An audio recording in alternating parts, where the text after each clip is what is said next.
Nyog po nito, hiwalay po pa. Pa. Nyog po. Opo, paiwalay po.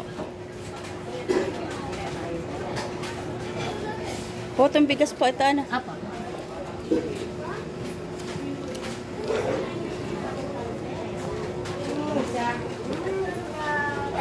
Dito po sa Mani, magkano?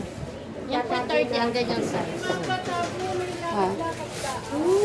Kung may lakad mo naririyan pa, hindi nagbabayad mo na bago lumayas.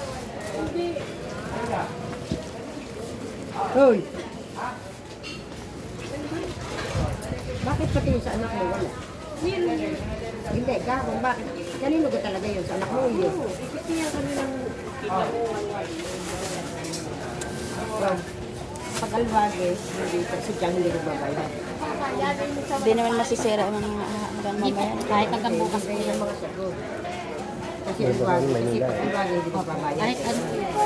Yun nyog lang. 15 piraso po. Sabi mo, Kumuha siya. Okay. Isa size ng piraso. Ito, dito lang.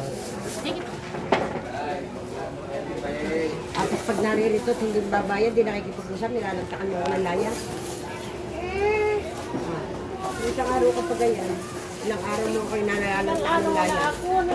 Pag wala ako, nandito ka.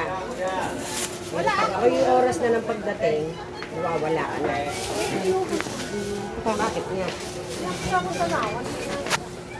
Naririyan pala ako. Pako. Ha? Ayun, buo pa ito. Doon, boring ko sa akin. Yes. Okay na po. Apa. 5 grams po, 500. Mabigat po. Nakaka-stress kaya yun. Yan.